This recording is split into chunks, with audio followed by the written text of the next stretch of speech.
hindsight being 2020, he wish he had it back?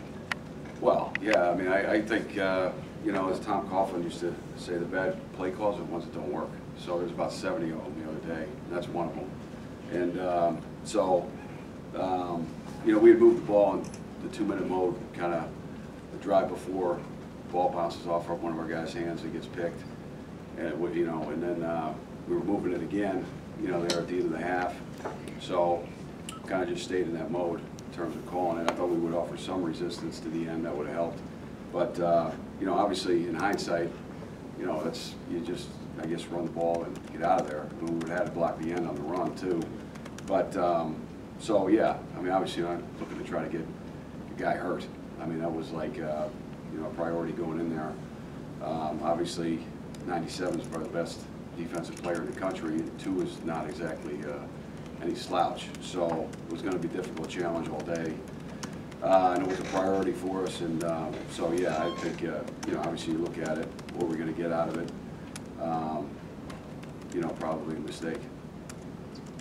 You won't face a defensive front that good again this season, but is there concern about the blocking overall? I mean, even Texas State was getting some pressure on. Yeah, I mean, we've always, you know, even the 3 years I did the offense before, I think we were second, and I think it was 7th or 8th that last year in a way in terms of sacks allowed when we had a whole new line, and I think Jabu actually took half of them. But you know, that's always a priority in this offense, is to keep the quarterback clean.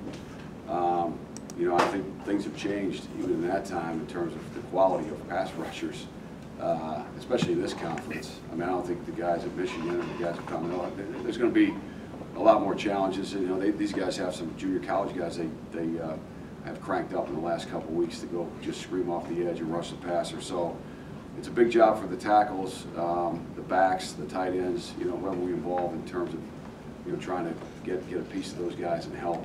But, you know, we certainly can't get the guy hit, you know, like he's been hit the last couple of weeks. He's tough as nails, and he's gonna hang in there and try to make the plays work. But I think he's learning too. I think he did a better job as the Texas State went on a little bit last week in terms of just getting the ball out a little bit quicker. But you know, you end up sometimes getting hit. You know, it might not be a sack, but it might be a hit. So I mean, certainly it's a priority. Always in this offense, it's certainly kind of pointed out as we assess, you know, during the week of practice, and then on Mondays after or Sundays after the game, with everybody in here, who is getting the job done and who isn't, what we need to do as a staff to kind of try to keep Bart cleaner as we go through the season. 2 games in, what is your assessment of your wide receiver group? Well, I mean, they didn't get a whole lot done the other day. A lot of that had to do with, you know, we went to, you know, the game, they get up a couple scores, they realize we're having trouble handling their front, and they kind of just went to pretty much a heavy coverage mode. I mean, they missed in some man coverage, but for the most part, they played a lot of cover 2, which they really hadn't played a whole lot of. But, you know, I know Greg had that, it hadn't shown up much, but, you know, I think they just figured they could handle our front, and we weren't going to really be able to, we're not going to hit any shots against that coverage. You're going to have to hold the ball a little bit if you want to push the ball down the field. And so, but, you know, you need to make kind of those quick plays just to kind of maybe soften them up and get them out of that coverage. Or, you know, we really didn't do anything about it. And then when they played man, they covered us up pretty good as well. So, you know, you know, we said it going in. They're young guys that have not have a lot of experience. It's certainly, I don't think, for lack of effort. Certainly not for. I mean, Lester's as good a wide receiver coach I've ever been around in terms of these guys have made giant strides from when I got here till now. But we, you know, we got a ways to go. I mean, until we, you know, make some plays in games to have some confidence and feel like we can do it, you know, when the lights are on, then, you know, everybody's going to keep questioning it. So, you know, but you know, we have to keep giving them opportunities. I mean, this day and age, it's what the football is. Receivers and tight ends have to make plays down the field. I mean, I thought that interception should have been caught. I mean, real football, that's a 20-yard gain, and you're up there with a chance to score. And, you know, which would, at that point was like monumental. I mean, in that game. So, you know, the guys have to make the best of their opportunities, and, you know, we'll keep trying to, you know, to try to spring them loose as best we can. I guess going back to the blocking, a lot of times you ask them Cole and other guys to block those one-on-one, and I understand your lineups would be in your scheme. I mean, do you try to roll help to guys like that, or is it just the point where they have so many guys you can't really help everybody? Well, you know, we had, you know, right out the gate, you know, Mike had an issue. We tried to run a wide zone and we get blown back, and they had no. I mean, I said to one of the coaches after the game, I'm looking up on the first play of the game. You got nobody out there. We're about to go for 20 yards and we lose 5. That's when I kind of knew this might be a long day because there's one guy that blows the gap. So, you know, there's a couple guys that, you know, it wasn't just one guy. Certainly, it was both ends for sure that you would have to help with. And again, they go to a coverage mode and you want to keep 7 guys in the block 4. You know, then you're holding the ball again, and you know, so you know, we try to mix it up. You know, certainly everybody, the scheme, we're maxing it up on them. Really, that should end up being 3-on-2 back there, but that's not how it worked out. And then I just got away from that scheme because I figured I didn't do a good enough job of coaching it. And you know, we used to do that in the past before you load it up back there and you just cut the field in half. And here's the route. You know, Raheem was breaking outside the defense, and we got to throw it and get hit. But we didn't bounce back and really execute it the way we wanted it to be executed. So I just moved on from that, and obviously didn't do a good enough job of getting it taught.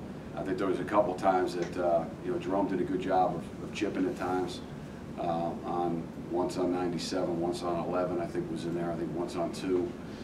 So you know, you got to, you know, at some point you have to play ball because. You know, if you want to, we didn't go empty. You know, we didn't do some of the things we normally would do in a game like that. We kept guys, you know, at least for presence, and we tried to bunch it up.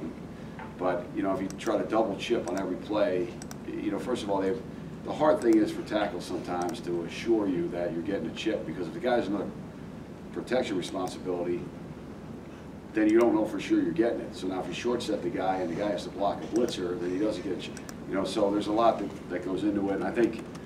You know, as we expand, kind of, or get more used to playing in the system, maybe we can make it a little bit easier for the guys to quickly read and get out and chip. But you know, I don't know that we're there yet. With Art only being a freshman, how much do you need to see him do on the field this week, and not just get mental reps where you be comfortable? I think he needs. You know, I really trust the guy. You know, I think he's a smart guy, but I don't think anytime you don't practice, I think you worry about anybody. I do. I think general rule of thumb, if a guy doesn't practice, and I don't know what, you know, I don't know what it'll be. I really don't. You know, right now for Tuesday, reps wise and everything, I think we're good to go. But I don't know. Coach knows better than that. I think he talked about it in here. But I think certainly wouldn't want to go the whole week. You need to play and just say, okay, here you go, because they are a little bit unique in their scheme. They present some different challenges than we've had in the first couple weeks. So like every week it seems like he's seen a new scheme, and this is one as well. So you know, Art's one of the guys I think needs to physically do it. You know, not that that's a, you know, I think he can draw it and tell you exactly what it is, but I think he needs to go out and do it. And so you know, we just have to be smart about. If there's some limitations as we go through the week, what did he actually run in practice, or what has he been improved enough on through camp and so forth that he could do, and kind of paring the game plan down as we go through the week. This is Art's first adversity, first injury, first loss. I mean, when you encountered him on Sunday or Monday, did he say anything to you that made you say, okay, things could be okay? Or you know, the biggest disappointment for him is that he couldn't finish the game. You know, and he wanted to finish. There was really as much us as. I mean, he wanted to finish that game in the worst way, and I mean, he's as tough a guy and as unflappable guy as I've been around. I mean, that could have been played out in the park down here by the river. He didn't really get fazed by any of the pageantry or whatever it was, the crowd, the competition.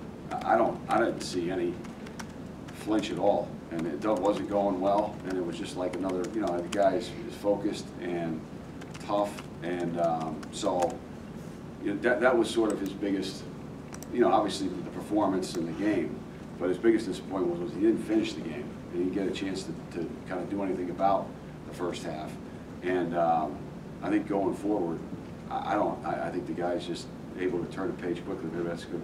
As young as he is, he just, you know, here we go, Kansas. That seems to be more of his attitude. guess what do you see from Kansas? I know they averaged like 16.5 points allowed. I think they forced a lot of turnovers the first 2 weeks of the season. Yeah, well, they're really living off the turnovers, and usually that's what, you say they happen in bunches. They got 4 picks in the second half last week against Central Michigan in a game that was kind of back and forth before then. Obviously, as in any game, you can't give them any opportunities. I think, we have to be sound in what we're doing. They played extremely hard. They're kind of feeling pretty good about giving them a lot of credit because a lot of people were on them. The AD comes out during the week, and they usually, you don't know how that's going to affect your team, but clearly they rallied around their head coach and their coaches and their players and their program, all that, and put up a great performance up at Central. So they are a little bit unusual in terms of what they do defensively, which causes you, some schematic advantages for them. Causes you to kind of have to make sure you ID everybody correctly and get everybody on the right page. And they play hard. I mean, they play incredibly hard. I mean, Billy Miller is there working with the defense. He's been around forever. I think we went against them back at Arizona State in the Insight Bowl. But he's been a guy that's been running defenses for a long time. So they have a good scheme, and they're unique about what they do, and you have to get everybody on the same page at every play because every play could be a blitz, every play could be a drop 8, it could be a cut. They all kind of look the same. So you have to make some quick decisions as you go through for a quarterback, as you go through reading the plays out. Some more questions? We spent so much time focusing on the quarterback, so what about the run game? Are you pleased with the overall results? Disappointed? And not just the running backs, but like blocking up front too. Well, I was disappointed the way we started the game. I thought it was awful. And we turned some guys loose in the run game when there's really no excuse for it other than we didn't coach it well enough and they didn't perform it well enough, however you want to say it. But, as we got kind of settled in the second half and at some point they put some guys in and all that, they're still pretty good. But, guys were able to run the ball and we were able to give them some cracks. But I just thought the way we started the game, we didn't give ourselves a chance in the run game. And then all of a sudden you're sitting there looking, going, well, what are we doing? How we can't. And so that aspect was disappointing. I was glad to see that we kind of were able to work some issues out after the first quarter or so and get some runs going. And then all of a sudden you're kind of weighing the score there, like what mode do we want to be in? But I think I like where we're going. I think we, Greg, we try to do some different things in the run game, especially early, to present some different looks for them and get them moving around, which we were able to do. We just didn't execute the run. So either I asked too much, or we didn't get it taught, or we didn't just get it, or we were, whatever it was. That disappointed me. I thought the whole first quarter we were out of whack in the run game, and then we finally got it back on track. But by then you're staring at a big deficit. So you mentioned Greg. I saw the quote. He said that it was a pro-style offense, and it was a complimentary after the game. But did he give you any words of advice and say that keep at it, or like this is pretty good? No, he actually, yeah. He, obviously we've known each other since I was in college, so we've known each other a long time. It did say, more or less say, this is night and day. You got to keep doing what you've been doing. It's going to give you a chance to. It gave us a ton of problems. And you watch how many guys were moving on every snap, and they don't like to be doing that, and they can't really dig in. It helped, supposedly give us a chance, but we didn't. I was just disappointed what I told him. I said I was disappointed we looked like we didn't practice in the first quarter, the first half. I mean, I was like, it's just some of the stuff was maddening, and but at least going forward, it was educational for me. I think to know, okay, can handle this much, I guess. Expect, I don't know. It was I didn't expect that. I expected we'd come out and get on them quick, not get on them. I thought we would at least cover our guys up, give Raheem a chance. I thought John ran really well. I mean, John was one guy that I don't think John would care if we were playing the Green Bay Packers. I mean, he just runs up and plays football. He's a tough kid. He's been experienced. He's around. I mean, he showed up, obviously, in that game as a tough guy that runs the ball. But, yeah, I think he was really complimentary about that. And, when you're sitting there looking at whatever, 3 points and 10 yards or whatever we got, it didn't exactly sound great. But, you watch on tape some things that we kind of created advantage-wise, you could see where we had a chance. We just didn't do anything about it. So, Thanks, Coach. okay. Thank you, Coach. Coach. Appreciate it. Thanks.